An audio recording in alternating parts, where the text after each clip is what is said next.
আসসালামু আলাইকুম গাইস, কি অবস্থা সবার? আশা করি ভালো আছেন। আপনাদের দোয়া ভালোবাসায় আমি আলহামদুলিল্লাহ ভালো আছি। তো আমরা চলে যাচ্ছি আজকে কক্সবাজারের হিমছড়ি পাহাড়ে। তো সবাই ওইখানেই উঠবো। তো উঠার জন্য উপরে উঠতেছি। তো আমি, আপু, ভাইয়া সবাই আমরা গিয়েছিলাম। তারপর উপরে উঠতেছিলাম, কিন্তু আমরা সবার তো বেশি ক্লান্ত ছিলাম না। আপু তো অনেক ক্লান্ত হয়ে গেছে, বলতেছে যে আমি আর উঠতে পারতেছি না, এতটুকুর ভিতরে হাঁপিয়ে গেছে। আর আমার ভাইয়া, উনি তো, আমরা তো একলাই একলাই উঠতে পারতেছি না, আর উনি তো তার ছেলেকে নিয়ে উঠতেছে। তাহলে একটু ভাবুন যে তার কেমন লাগতেছে। তারপরও খুব তাড়াতাড়ি ভাইয়া উঠে গেছে, কারণ তার অভ্যাস ছিল। আর আমার হাতে ক্যামেরা ছিল, সেই কারণে আমার একটু স্লোয়ারলি হাঁটতে হয়েছে, কারণ তখন বৃষ্টি ছিল। যদি পা পিছলে পড়ে যাইতা, তাইলে ভাই 17 বছরের জীবন এইখানেই সমাপ্ত। তাই একটু সেফলি উঠতেছি। আর ভাইয়ার একটু কষ্ট হইতেছে, কারণ আমার ছেলেকে নিয়ে উনি উঠতেছে এত উপরে, সিঁড়িগুলো অনেক লম্বা ছিল এই কারণে। আর বৃষ্টি হইতেছিল, সেই কারণে সবাই সাবধানে হাঁটতেছিল। আমার পা তো অনেক ব্যথা, ওইখানে উঠতে প্রায় 5 মিনিট লেগে গেছে এই কারণে। আর আপু তো কিছুক্ষণ পরপর দাঁড়ায়, বলে আমি পারবো না, তোমরা যাও সবাই। তো মেয়ে মানুষ, আপনারা তো বুঝেনি। তারপর আস্তে ধীরে হাইটা উপরে যাইতেছি, মানুষ কিছু নামতেছে বৃষ্টির কারণে। আমরা যাইতেছি, তখন আকাশ মানে মেঘলা ছিল আর কি, বৃষ্টি পড়ে নাই।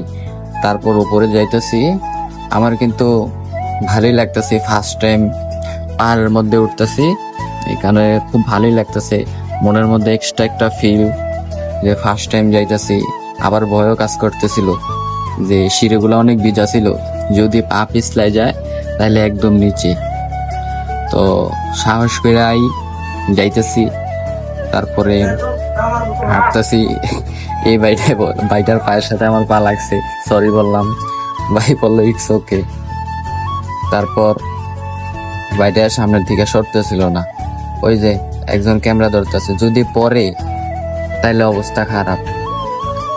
মানে উঠতে উঠতে আমার পা থেকে হাত বেশি ব্যথা করতেছিল, কারণ আমি হাত দিয়ে ধইরা তারপরে ক্যামেরাটা ধরে রাখছি, এই কারণে আমার হাত প্রচুর ব্যথা করতেছিল।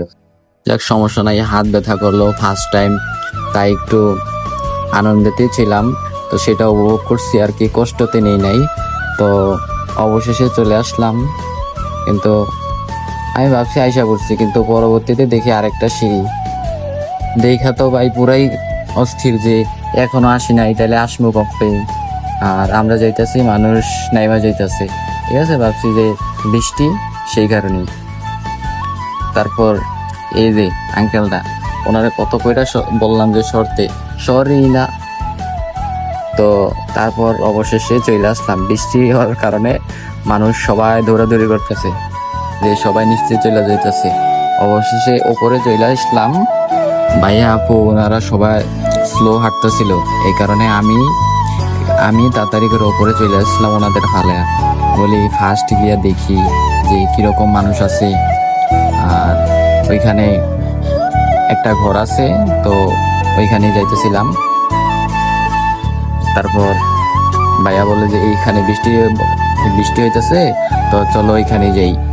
তো আবার ওইখানে যাইতেছিলাম, মানুষ সবাই পিক তুলতেছিল, যে যার মতো পিক তুলতেছিল। এখানে ক্যামেরাম্যান আছে তো, বাট ওদের ক্যামেরার যে ছবি ভাই, তার থেকে ভালো আমাদের ফোনের ক্যামেরার পিক হয়। আমি পিক তুইলা যা দেখলাম, আর ওরা যে 2 নাম্বারই করে, তা আপনারা ওইখানে গেলেই বুঝবেন যে কিরকম করে। তো ফার্স্ট টাইম পাহাড়ে ওঠা অনুভূতিটা খুব ভালো ছিল। তো যারা ফার্স্ট টাইম উঠবেন তারাই বুঝবেন যে এটার অনুভূতিটা কি। অবশেষে চলে আসলাম। তারপর ভাইয়া দৌড় দিয়ে উপরে উঠে গেছে। উপরে যাওয়ার 2 মিনিট পরেই বৃষ্টি বসছে। তো তারপর আর কি আমরা ভিতরে চলে গেলাম। তো আজকের ব্লগ এখানেই শেষ হলো। আল্লাহ হাফেজ।